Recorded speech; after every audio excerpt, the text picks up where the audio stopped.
Mufasa, the Lion King is a new Disney film directed by Barry Jenkins. So today, let's see if it's worth your time. Hey everybody, my name's Justin. All I do here is watch movies and shows in theaters and on streaming services. Lost and alone orphan cub Mufasa meets a sympathetic lion named Taka, the heir to a royal bloodline. The chance meeting sets in motion an expansive journey of extraordinary group of misfits searching for their destinies. I didn't really know how to feel about Mufasa, the Lion King going into the film. I did not care so much for the 2019 remake of The Lion King, but Barry Jenkins attached to it. I was a little bit interested in this film. I love Moonlight, so I trusted that Barry Jenkins could do something good with this movie. And I do think that this film is better than the 2019 remake for exploring more of Scar's past with his relationship with Mufasa. He goes by Taka within this film. We eventually do get to him referring to himself as Scar, but what Barry Jenkins does well with this film is that he develops a very genuine relationship between Mufasa and Taka within this film. Mufasa gets separated from his mother and father in the beginning of this film and ends up meeting Taka's family. Taka's father wants nothing to do with Mufasa, often refers to him as a stray, but through the use of songs in the beginning of the film about Taka wanting a brother, you have a genuine relationship between the two. They trust each other, they like each other, they have a pretty strong relationship, and Barry Jenkins is able to develop a storyline that you do feel connected to when it comes to Mufasa and Taka and seeing them rely on each other. And Aaron Pierre and Kelvin Harrison Jr. do a great job capturing the younger Scar and Mufasa.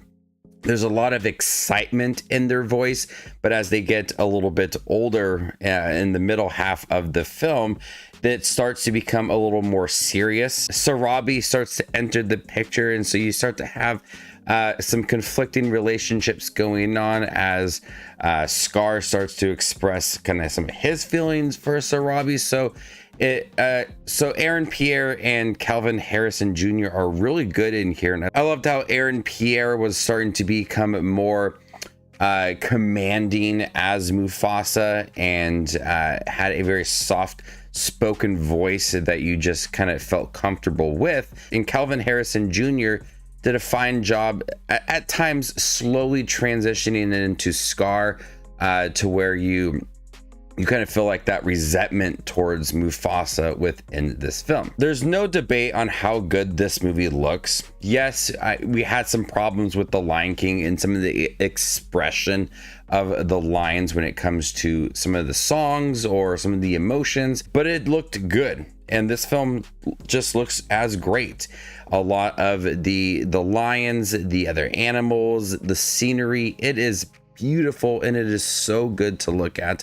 I was impressed in 2019 and I'm still impressed to this day with how great this film does look. And the way that it's set up, it serves as a prequel and a sequel, as well as Rafiki tells a story to Kiara, and we also have Timon and Pumbaa within this film. There are some pretty funny moments in the beginning of this film, and I did like seeing Kiara in here as she was in the second Lion King film, Simba's Pride. So I like that it was like a continuation of that, but telling that story, you got a nice understanding of Mufasa and his relationship with Taka. Real quick, if you're interested in seeing Mufasa, the Lion King, give this video a thumbs up and comment down below with your overall thoughts on the film if you have seen it. And if you'd like to see more exclusive content from me, consider joining my channel as a member. There you can unlock exclusive movie reviews and ranking videos.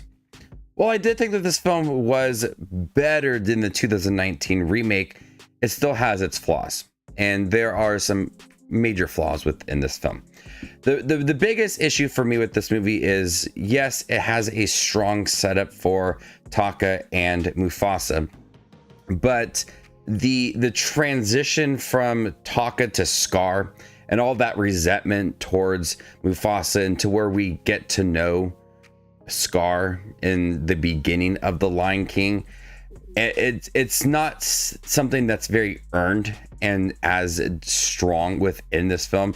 At times it feels like it's just a very quick approach to get Scar angry at Mufasa, because in the beginning of this film, when you introduce Taka and Mufasa, it's very lighthearted, it's fun, they're singing, and they are having a good time with each other. And even when they go on an adventure and trying to protect themselves against the villain of this film, voiced by Mads Mikkelsen, you still have like that relationships there, but seeing him so resentful towards Mufasa, it's not a strong aspect of this movie. So you're not really buying into the fact that this character is eventually going to be the evil lion within the Lion King film. And so it's a very disappointing aspect of this film. I wanted to see maybe perhaps a little bit earlier in the film to where you could strengthen it throughout,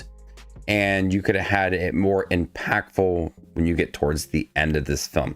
So that transition from Taka to Scar is a weak part of this film. Also, the songs, they weren't as catchy, and I don't think there's going to be really any Disney movie that's going to have such a catchy, memorable soundtrack as the original Lion King film. And there are some good songs, especially like in the beginning with Taka and Mufasa wanting a brother. I really like that song, but not many songs in here really stood out. They just didn't have really upbeat style to it, or impactful lyrics to the overall story. So the soundtrack it could be better. I mean, some of the songs are good, but overall they're just kind of forgettable. And also, I did like seeing Timon and Pumbaa and Kiara and Rafiki in the beginning.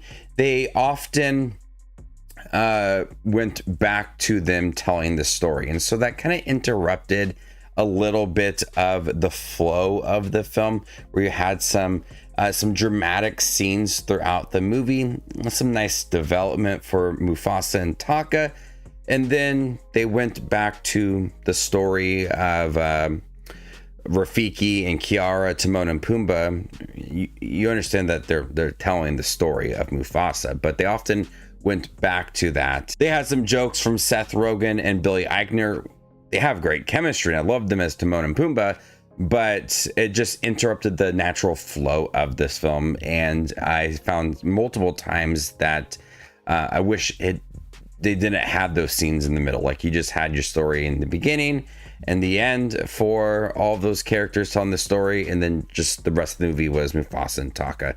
I didn't need so much of a breakup of this movie with all the characters telling the story, but I did like seeing Kiara within the film. But overall, Mufasa, The Lion King, it's much better than the 2019 remake for its story and understanding Mufasa. It still looks really great. The voice acting is great in here as well. And I did like Blue Ivy Carter as Kiara. A lot of excitement to that voice. Donald Glover, Beyonce returning. I like them as well. There's just some issues with development of Taka and his resentment towards Mufasa. Interruptions throughout the film that broke the flow of the movie.